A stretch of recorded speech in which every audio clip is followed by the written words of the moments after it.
Hindi, pwede mo man ihap. Ayan. Lagi niya, hindi ko nag-ihap. May rice na. Ano?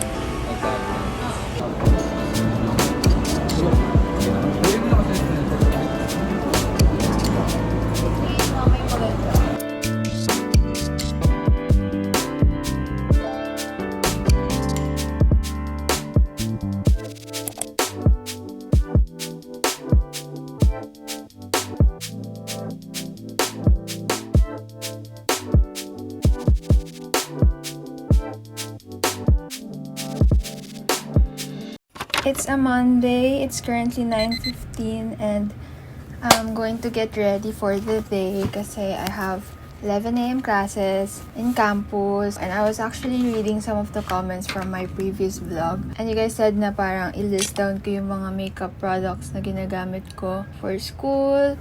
Kasi ako talaga guys, kapag meron akong nakasanayan na makeup, yun yung ginagawa ko until maubos yung mga makeup products ko. So, until now, I think itong makeup routine ko, last year ko pa to ginagawa and it's like the same products. Well, I mean, iba na palitan, pero most of the products, I still use them. Pero siguro I'll show you guys like my most used products lately. This is not sponsored or what. May nag-request lang talaga sa comments. So, color corrector. This is from Get Ready With Me. I also use a flat brush para pantay yung pagkaka-apply ko. Next is my fresh tint from Maybelline. This is the one that I use. I'm in the shade 03. Then I'll use this brush, my favorite brush. Hindi na ako nagsisponge guys, which is so weird kasi lagi ako nagsisponge before when it comes to applying my foundation or my makeup in general. But I'm just using this buffer brush or buffing brush. It also saves me a lot of time. I'm using this concealer right now. Gamitin ko tong end ng brush ko. And then I'll get a tiny amount of concealer. And lalagay ko siya dito. Para like pag kukuha ko ng product, hindi diretso dito. Para hindi din maka-accumulate ng bacteria. I need this for my under eyes. Grabe yung eye bags ko guys. I mean, hindi naman ako lagi nagpupuyat. Pero ewan ko ba, hindi ko lang bakit ako may ano dyan. Siguro last term to, tong eye bags na to. Kasi lately, hindi na talaga ako nagpupuyat. I mean, I'm trying my best para hindi na magpuyat. Next is powder. I'm currently using this EC&Co Translucent Finish Weightless Loose Powder.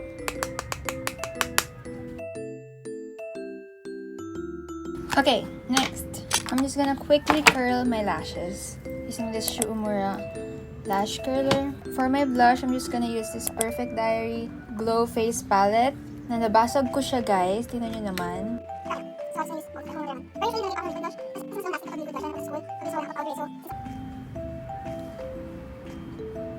For my highlighter, I'm just gonna use this MAC Extra Dimension Double Gleam palette or highlighter. I'm just gonna use this brush. Final step, lips. First, I'm going to apply this Dior Lip Glow in the shade 001. This has like a nice pink tint. Para magkaroon ng parang ombre effect, I use the macaroon shade of this creamy tint. So what I do, I'll just put a little here, and then I'll use my fingers, and I'll put it like sa gitna ng lips ko.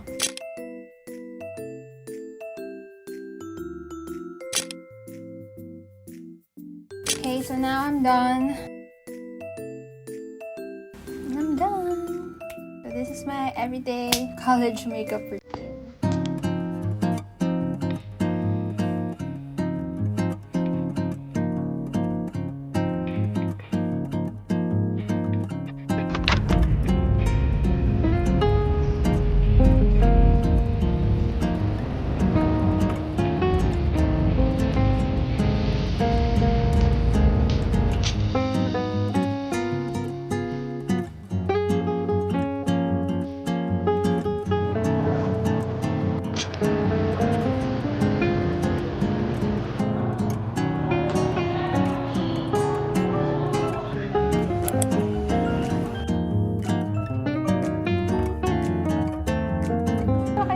Kasi wala akong dala eh. Si color yellow yung akin. Yung patungan ko na din ito siguro. Okay.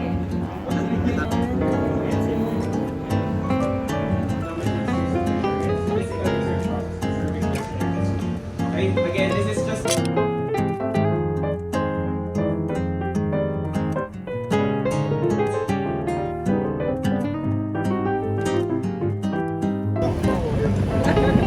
Baka malaglagan ka na naman. Antay lang ako sa vlog yun. Isa kita sa vlog. Okay lang. Thank you po.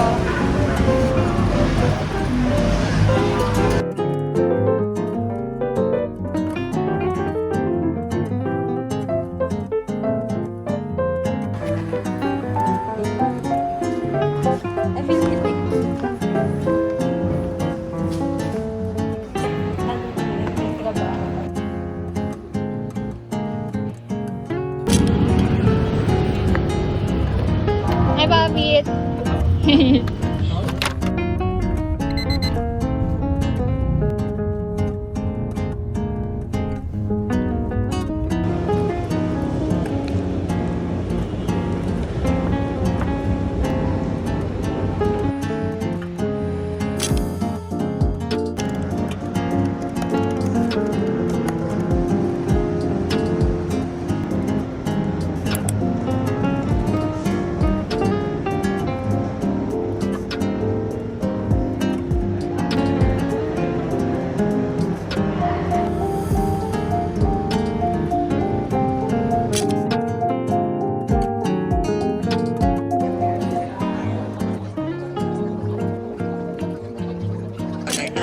Hello, vlog. Yung mga Pilipinong nasa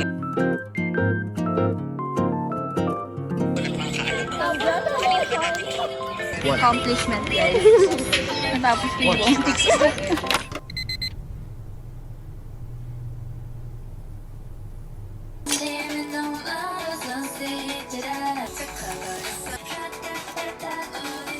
Right now, I am opening some packages. I got new Korean books. I'll show you guys them later. Pero ito sila.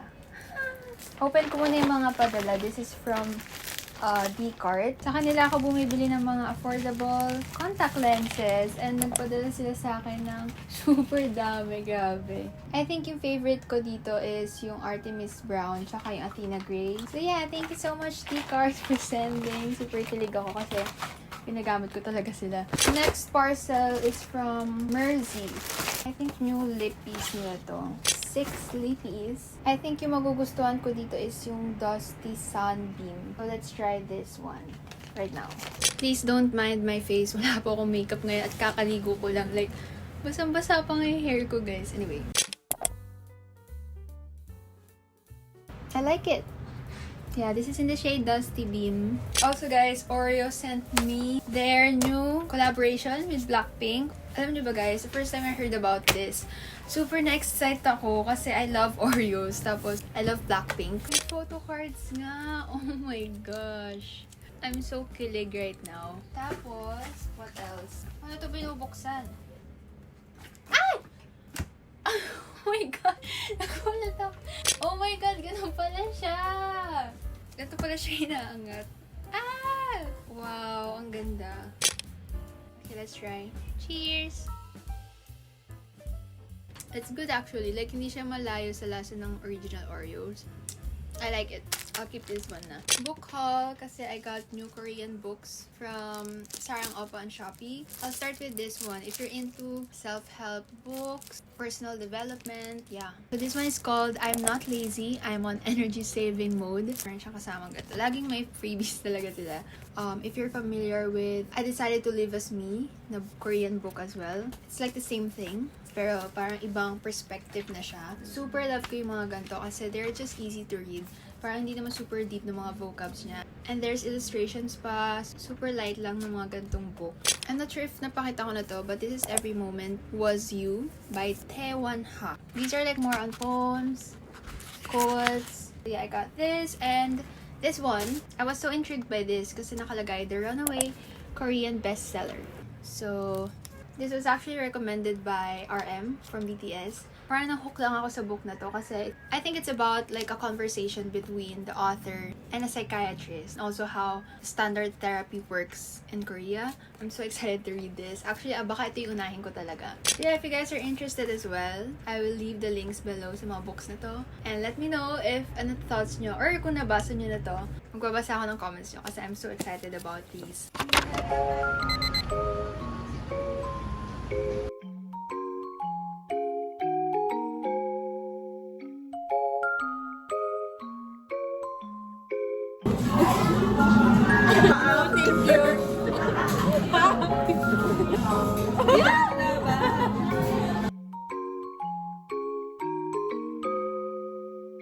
Balak ko sa mga Gusto ko mag-bilid eh. Kasi di ba sa Lasal wala. Pag Lasal lang, every month, iba-iba yung... Wala ba? Walang artist sa... Napaka-honey ko nila. Thank you po. Bigyan ako na.